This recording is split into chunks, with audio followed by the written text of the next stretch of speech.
A ver, imaginemos una guerra que duró casi medio siglo, pero donde los dos grandes rivales nunca se dispararon un tiro directamente.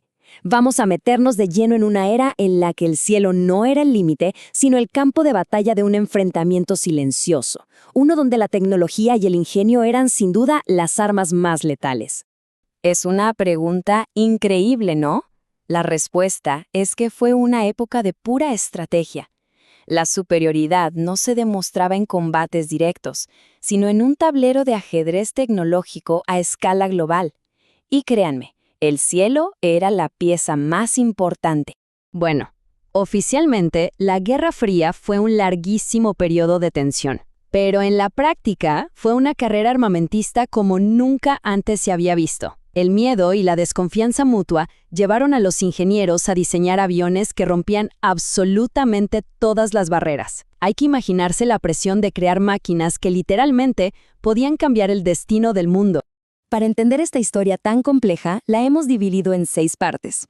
Vamos a explorar las estrategias de esa batalla invisible, las máquinas diseñadas para el fin del mundo, los guardianes del cielo que las protegían, los conflictos donde la guerra sí se puso caliente, los diseños que desafiaron las leyes de la física y, al final, el legado que todo esto nos dejó.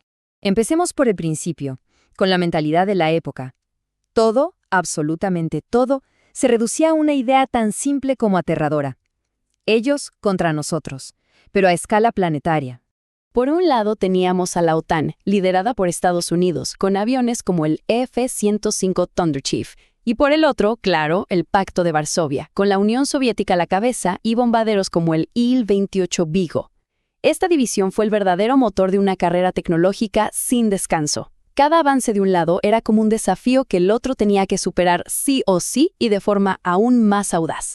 Y bueno, esto nos lleva a la parte más escalofriante de la Guerra Fría, la disuasión nuclear. La lógica era terrorífica, pero simple. La única manera de ganar una guerra nuclear era asegurarse de que nunca, jamás, comenzara. El concepto tenía un nombre, destrucción mutua asegurada.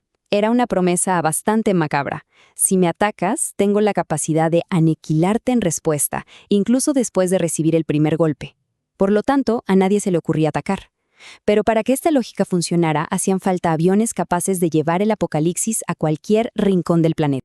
Y es aquí donde vemos diseños que son auténticas obras de arte de la ingeniería. Miren nada más el Avro Vulcan británico. Esa gigantesca ala en delta no era solo por estética, para nada.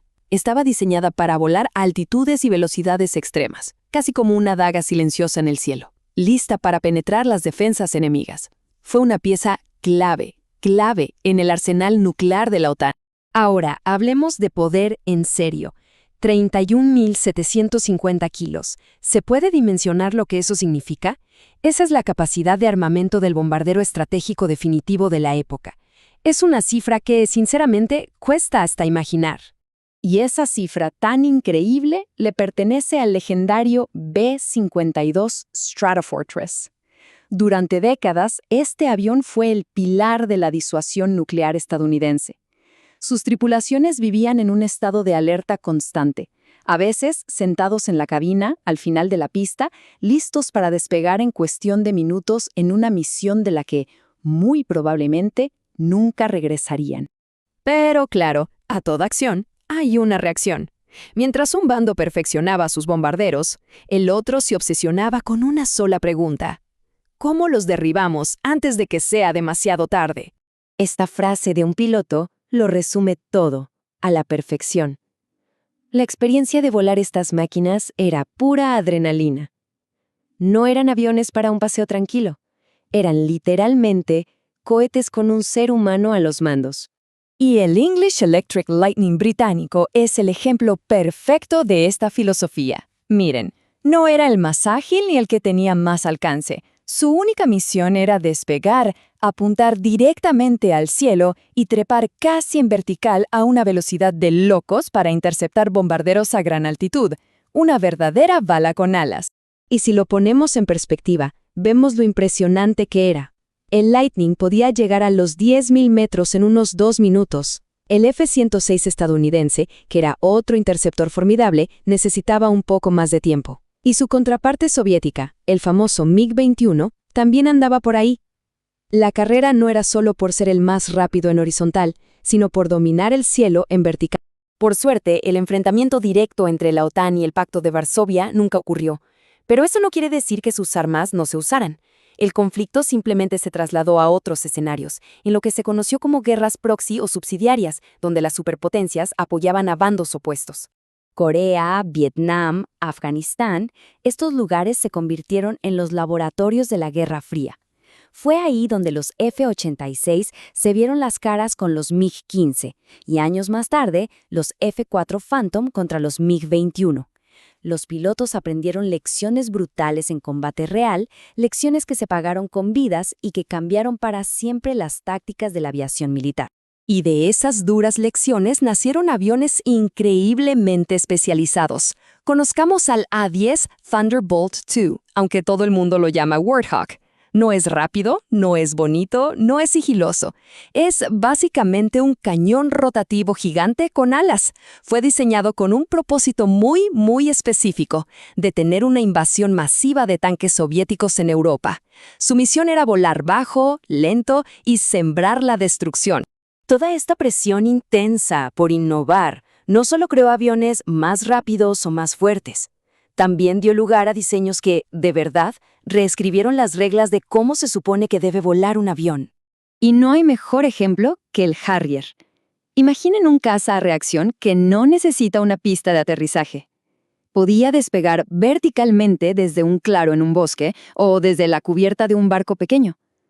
Esto le daba una flexibilidad táctica que parecía de ciencia ficción, sobre todo porque las bases aéreas eran el objetivo número uno en cualquier conflicto. Bueno, ¿y cómo lograba esta hazaña? La clave era algo llamado vectorización del empuje. En vuelo normal, sus toberas apuntaban hacia atrás, como en cualquier otro jet, pero para despegar o aterrizar en vertical, el piloto podía girar esas toberas hacia abajo. Así, el inmenso poder del motor, en lugar de empujar el avión hacia adelante, lo levantaba del suelo. Una idea simple en teoría, pero una proeza de ingeniería asombrosa. Pero la Guerra Fría, con su tensión constante, no podía durar para siempre. Y con su final, también llegó el fin de una era dorada para la aviación militar. A principios de los 90, con la caída de la Unión Soviética, el mundo respiró un poco más tranquilo. El gran enfrentamiento había terminado. Esto trajo lo que se llamó el dividendo de la paz, y significó que los gobiernos recortaron drásticamente a sus presupuestos de defensa. De repente, ya no parecía tan necesario mantener flotas enormes de estos aviones tan costosos. ¿Y qué pasó con estas máquinas legendarias? Pues muchas fueron retiradas y hoy son piezas de museo, pero otras, increíblemente, siguen volando. El diseño del B-52 fue tan robusto que con actualizaciones constantes se espera que siga en servicio por décadas. La tecnología revolucionaria del Harrier es la base del moderno F-35B. Y quizá lo más importante, las lecciones aprendidas en los cielos de Corea y Vietnam siguen definiendo cómo se entrena a los pilotos de combate de hoy. Y esto nos deja con una última pregunta. En nuestro mundo actual de drones sigilosos y guerra cibernética, ¿qué podemos aprender de esa era de poderío mecánico y de pilotos que volaban montados en un cohete? Quizás nos enseña que las innovaciones más radicales, las más audaces, a menudo nacen bajo la mayor de las presiones. Gracias por acompañarnos en este recorrido.